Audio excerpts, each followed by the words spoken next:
السلام علیکم دوستوں، آپ کا دل سے استقبال ہے اپنے یوٹیوب چینل پر۔ آج ہم جماعت ہفتم کا مضمون تاریخ کا پہلا سبق تاریخ کے ماخذ، اس سبق کی مشق حل کریں گے۔ تو مشق ہم نوٹ بک میں سے حل کریں گے۔ پہلا سوال ہے، دیکھو یہاں پر، مندرجہ ذیل خانوں میں چھپے ہوئے تاریخی ماخذ کے نام تلاش کیجیے۔ تو ان میں سے ہمیں تاریخی ماخذ کے نام تلاش کر کے لکھنا ہے۔ تو یہاں پر لکھا ہے، دیکھو، نام: مقبرے، برتن، مسجد، گیت، تصویر، کہانی، لباس، کپڑے، دنت کتھا اور تاریخ۔ یہ جو ہے تاریخی ماخذ کے نام ہیں جو نیچے لکھے ہم نے جدول میں سے ڈھونڈ کر۔ اب دوسرا سوال ہے، دیکھو یہاں پر، آئیے لکھیے۔ تو ہمیں کیا لکھنا ہے؟ دیکھو یہاں پر، یادگاروں میں کن اشیاء کا شمار ہوتا ہے؟ جو پرانی یادگاریں ہیں ان میں کن اشیاء کا شمار ہوتا ہے؟ دیکھو کون سی چیزوں کا شمار ہوتا ہے؟ جواب ہے، یادگاروں میں سمادھی، مزار، عبادت، مقبرہ، فتح کا ستون، فتح کا کمان وغیرہ کا شمار ہوتا ہے۔ پھر دیکھو سوال نمبر 2 ہے، تواریخ سے کیا مراد ہے؟ تو جواب ہے، تواریخ سے مراد 2 واقعات کی ترتیب بیان کرنا ہے۔ سوال نمبر 3 ہے، تاریخ نویسی کے دوران مؤرخ کے کون سے پہلو اہم ہوتے ہیں؟ تو دیکھو اس کا جواب آئے گا، تاریخ سے مراد مورخ کی غیر جانبداری۔ دیکھو جو لکھ رہے ہیں مورخ، ان کی غیر جانبداری ضروری ہوتی ہے، تحقیقی مزاج اہم ہوتا ہے اور مستقل مزاج ہونا بھی بہت اہم ہوتا ہے۔ جو مورخ ہیں، جو تاریخ لکھتے ہیں، انہیں مورخ کہا جاتا ہے۔ دیکھو تیسرا ہے، گروہ سے الگ لفظ تلاش کر کے لکھیے۔ اس میں پہلا ہے مادی، طبعی ماخذ، تحریری ماخذ، غیر تحریری ماخذ اور زبانی ماخذ۔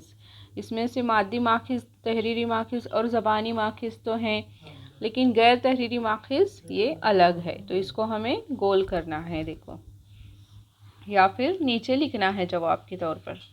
اب دوسرا ہے، یادگاریں، سکے، غار، کہانیاں۔ تو ان میں سے الگ کیا ہے؟ کہانیاں آئے گا۔ پھر تیسرا ہے، دیکھو، بھوج پتر، مندر، گرنتھ اور تصویریں۔ تو اس میں سے سب سے الگ ہے مندر۔ چوتھا ہے، اشعار، تواریخ، کہانیاں، روایتی حکایات۔ اس میں آئے گا تواریخ۔ اب ہے سوال نمبر 4، وضاحت کیجیے۔ پہلا ہے مادی یعنی طبعی ماخذ، اس کی وضاحت کرنا ہے، یعنی اس کے بارے میں ہمیں لکھنا ہے۔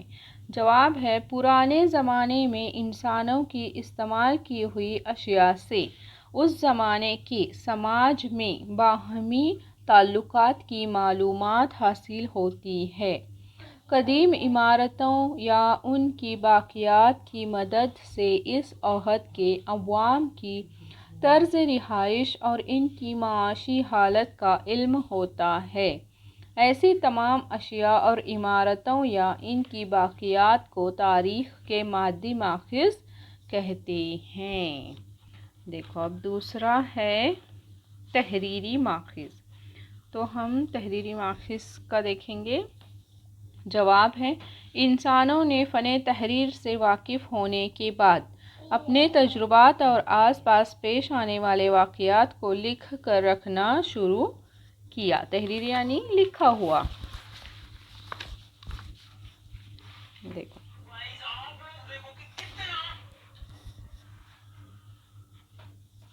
ان تحریروں سے ہمیں اس عہد کی عوامی زندگی، نظریات و خیالات، تیج و تہوار، کھانے پینے کی چیزوں وغیرہ کی معلومات ملتی ہے۔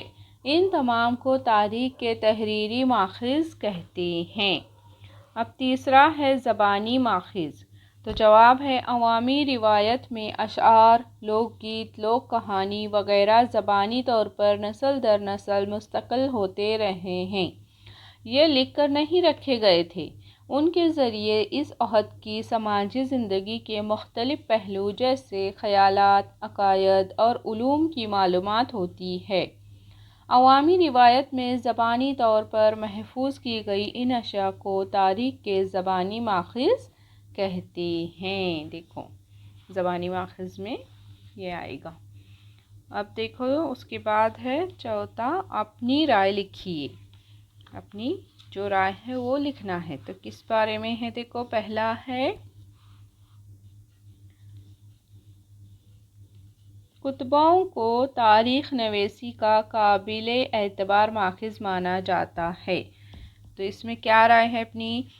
پتھروں یا دیواروں پر کندہ تحریروں کی کتبِ سنگی تحریریں کہا جاتا ہے۔ انہیں کتبے کہا جاتا ہے جو پتھروں یا دیواروں پر تحریریں ہوتی ہیں۔ شاہی فرمان، عطیات، پتھروں کے کندہ وغیرہ انہیں اس عہد کار رسم الخط، زبان، سماجی زندگی کا علم ہوتا ہے ان کی وجہ سے ہمیں۔ تو کتبوں پر کندہ واقعات اور تاریخوں کے ذکر کی وجہ سے انہیں تاریخ نویسی کا قابل اعتبار ماخذ مانا جاتا ہے، جس پر ہم اعتبار کر سکتے ہیں۔ تو ایسا مانا جاتا ہے۔